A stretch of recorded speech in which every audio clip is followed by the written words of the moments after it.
అమ్మ ప్రేమ కన్న కమ్మదనము లేదు, తెలుగు భాష కన్నా తేనెలేదు, దీనసేవ కన్న తీర్థయాత్రయలేదు, దైవభక్తి కన్నా ధనము లేదు.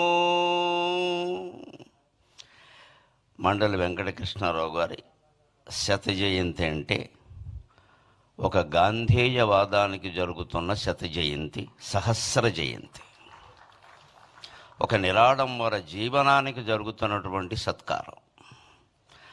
ఆదర్శాలని ఆరాధించడం కాకుండా ఆచరించినటువంటి సిద్ధాంతానికి జరుగుతున్న సత్కారం.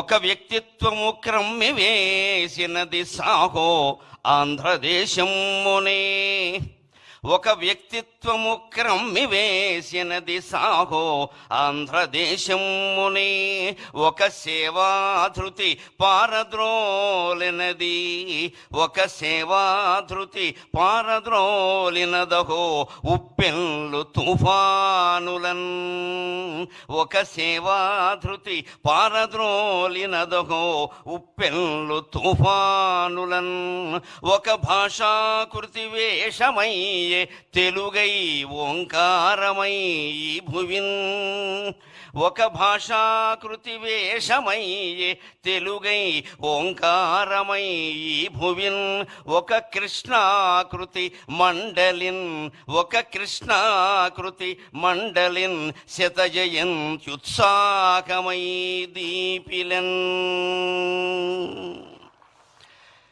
భూమండలాన్ని వసుధ అంటారు తెలుగులో.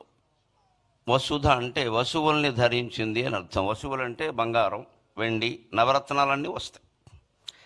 ఈ వసుధలో చాలా ముఖ్యమైన అక్షరం ఇది.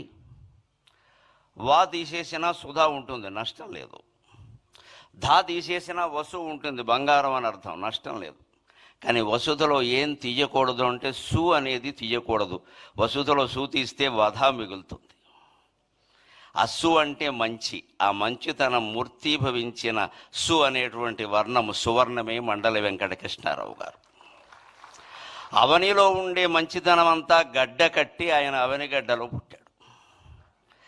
ఆ అవనిగడ్డకి తుఫాను వచ్చినప్పుడు, సునామీ వచ్చినప్పుడు, ఉప్పెన్లు కమ్మేసినప్పుడు పంచె పైకి అడ్డం కట్టి లేచి రైతులందరినీ పిలిచి శవాలు సైతం మోసి అనాథలకి అన్నం పెట్టి ఆదరించి తాను ఒక శాసనసభ్యుడుగా తనని అంతకుముందే ఏకగ్రీవంగా ఎన్నుకున్నటువంటి ప్రజలకి ఒక ఎమ్మెల్యే ఎంత చేయగలడో అంతకు 10 రెట్లు చేసినటువంటి మహానుభావుడైన.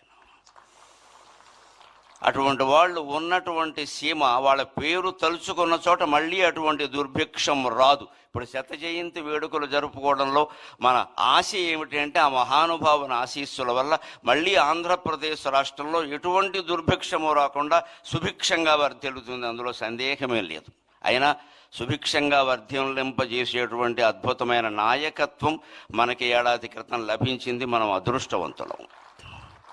నిజంగానే నాకు పద్మశ్రీ రాగానే అప్పుడు ప్రభుత్వాన్ని గురించి నేను మాట్లాడాను, కానీ మొట్టమొదట ఫోన్ చేసిన 10 మందిలో నారా చంద్రబాబు నాయుడు గారు ఉన్నారు. వెంటనే అప్పుడు ఆయన ప్రతిపక్ష నాయకుడు. వెంటనే ఫోన్ చేసి నరసింహారావు గారు చాలా సంతోషం, మీరు పద్మశ్రీ పొందారు, మాకు ఆనందంగా ఉంది అని చెప్పారు. వెంటనే అంతటి సహృదయం, కళలని సాహిత్యాలని పోషించేటువంటి నాయకుడు దొరకడం ఆంధ్రప్రదేశ్ చేసుకున్నటువంటి అదృష్టం. ఇంకొక మాట, కృష్ణారావు గారు లాంటి వ్యక్తులు కేవలం ఆశయాలని ఆరాధించలేదు, ఆచరించారు. గాంధేయవాదులమని చెప్పుకోవడం అంటే గాంధీ గారి కర్ర మా ఇంట్లో పెట్టి వెళ్ళారు, గాంధీ గారి చెప్పులు మా ఇంట్లోనే విడిచారు, గాంధీ గారి కళ్ళజోడు నేనే తుడిచా అని చెప్పుకోవడం కాదు. గాంధేయవాదాన్ని ఆచరించడమే నిజమైనటువంటి ఆరాధన. ఊరికే పూజలు పురస్కారాలు కాదు, దాన్ని ఆచరించామా లేదా, అనుసరించామా లేదా.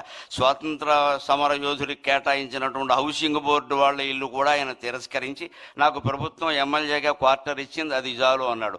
అంతటి త్యాగమూర్తులు మళ్ళీ 175 మంది అవతరించాలని ఈ బడుగు బ్రాహ్మడి ఉద్దేశం, అంతకంటే ఏం లేదు. ఇక్కడ 175 మంది అదే ఉద్దేశంతో ఉండాలి. అన్నీ తీసి పారేస్తాం, మనకేం ఒక్కలా ప్రజలకు సేవ చేయడమే గొప్ప విషయం. ఉన్నాస్తులు కరిగించుకున్నటువంటి నాయకత్వం మండలి వెంకటకృష్ణారావు గారిది. ఇది ఎక్కడి నుంచి వచ్చింది అంటే మన సంస్కృతి అటువంటిది. న కర్మణ న ధనేన అంటారు, న కర్మణ న ప్రజయా న ధనేన త్యాగేనైకే అమృతత్వమానసు. నీవు చేసిన యజ్ఞయాగాది కర్మల వల్ల కానీ ఏ కార్యక్రమాల వల్ల కానీ నీకు అమృతానందం కలుగుతుందో లేదో చెప్పలేం. నీ సంతానం వల్ల కూడా నీకు అమృతానందం కలుగుతుందో లేదో చెప్పలేము. సంతానం అంటే ఇవాళ ముందు సంతానం, తర్వాత సంతాపం, అనుమానం ఏం లే. ఫాలోడ్ బై డిన్నర్ అంటూ ఉంటారే, సంతానం ఫాలోడ్ బై సంతాపం. అంతకంటే లేనివాళ్ళు లేరని ఏడుస్తారు, ఉన్నవాళ్ళు ఉన్నారని ఏడుస్తున్నారు, అంతకంటే ఏం లేదు. ఈ సంతానం వల్ల నీకు అమృతానందం కలగదు. ఎన్ని వందల కోట్లు సంపాదించినా నీకు అమృతానందం కలగదు. త్యాగం చేస్తేనే అమృతానందం కలుగుతుంది. అది కృష్ణారావు గారి జీవితం. ఇట్టి ఈ క్రమశిక్షణకి ఎన్ని ఏండ్లు, ఇట్టి త్యాగానుభూతికి ఎన్ని ఏండ్లు, త్యాగమున అమృతత్వమునందుమనడి వేలేండ్ల సంస్కృతి ప్రాణమీవు, త్యాగమున అమృతత్వమునందుమనడి వేలేండ్ల సంస్కృతి ప్రాణమీవు. ఆయన భాషాభిమాని, కేవలం అభిమాని కాదు, ఆయన తప్పులు దిద్దేవాడు. ఓ మాస్టర్ అబ్బాయి కదా, గురువు గారు అబ్బాయి కదా, బుద్ధి చెప్పేవాడు, బుద్ధి తేనేమయ్యా అన్నాడు వేమన్న గారు. అందుకని ఆయన తప్పులు దిద్దేవాడు. టీచర్స్ డేని తెలుగులో గురువుగారి దినం అంటుంటే ఆ మాట ఏమిట్రా అన్నట్టు ఆయన. ఎందుకంటే దినం అనే మాట తెలుగులో ఎక్కడ వాడతారో అందరికీ తెలుసు. అందుకని ఎన్టీ రామారావు కూడా శ్రీకృష్ణ విజయంలో గొప్ప డైలాగు పెట్టించాడు ఆయన కావాలని. ఆ దినమునకు మీరు రావాలను అంటే వెనగానే రామారావు గారు కృష్ణుడి వేషంలో ఉండి తద్దినమునకే రాగలము అంటాడు. అంటే నీకు తద్దినం పెడతానని అర్థం. అది అందులో విలన వేషం వేసిన రాక్షసుడికి తద్దినం పెడతానని, తద్దినమునకే రాగలనని రాయవయ్యా, రెండు అర్థాలు వస్తాయన్నాడు. భాషాభిమాని, భాషా పండితుడు కదా రామారావు గారు అంటే. అలాగే ఈయన కూడా అదే. కాబట్టి గురువు గారి దినం అంటే ఏమిటది? గురు పూజా మహోత్సవం అని మొట్టమొదట మార్చిన వాడు మండల వెంకట కృష్ణారావు గారు.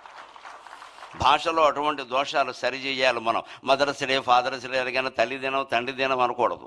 మనకి దినాలు పెట్టే అలవాట్లేదు. ప్రతిరోజు తల్లిని గౌరవిస్తాం, ప్రతిరోజు తండ్రిని గౌరవిస్తాం. మనకి డేస్ జరుపుకోవడం మానేసి వాళ్ళ పుట్టినరోజు నాడు వాళ్ళ దగ్గర కూర్చుని పారసేవ చేస్తే అది మాతృభాషా దినోత్సవం, మాతృదేవీ దినోత్సవం కూడా అవుతుంది. అటువంటి ఆదర్శాలన్నీ మనం స్వీకరిద్దాం. ఇవాళ మండలి బుద్ధప్రసాద్ గారు కూడా తండ్రికి ముమ్మూర్తుల 100కి 100 పాళ్ళు ప్రతిరూపమైనటువంటి వ్యక్తి. వ్యాసభారతంలో అటువంటి వ్యక్తుల గురించి ఒక మాట చెబుతారు. అంగాద్ సంభవసి ఆత్మావై పుత్ర నామాసి, అంగాద్ సంభవసి ఆత్మావై పుత్ర నామాసి. నా యొక్క ప్రత్యంగము రూపుదాల్చి నువ్వు పుట్టావయ్యా అంటాడు తండ్రి కొడుకుతో వేదంలో. అలాగే కృష్ణారావు గారి యొక్క ఆత్మ, బుద్ధి, మనస్సు, దేహం సర్వావయవాలు రూపుదాల్చి పుట్టినటువంటి వ్యక్తి బుద్ధప్రసాద్ గారు. ఎప్పుడు మేము రాజకీయాలతో సంబంధం లేకుండా మేము 3-4 గ్రూపుకి చెందిన వాళ్ళం ఉన్నాం. నాకు వాట్సాప్లు లేవు కానీ మాట్లాడుకుంటాం ఫోన్లో. ఏం మాట్లాడుకున్నా భాషా సాహిత్యం, ఇంకో మాట ఉండదు అక్కడ. అటువంటి స్నేహం బుద్ధప్రసాద్ గారితో ఉంది. వారి కార్యక్రమం మొదట్లో ఆయన శత జయంతి గురించి చాలా విశేషాలు మనకు చెప్పారు. మళ్ళీ మండలి వెంకటకృష్ణారావు గారు లాంటి నాయకులు 175 నియోజకవర్గాలలోనూ ఆవిర్భవించాలి. ఆంధ్రప్రదేశ్ భారతదేశంలో కాదు ప్రపంచంలోనే ఆదర్శమైనటువంటి రాష్ట్రంగా ఉండాలి అని కోరుకుంటూ నేను సెలవు తీసుకుంటున్నాను.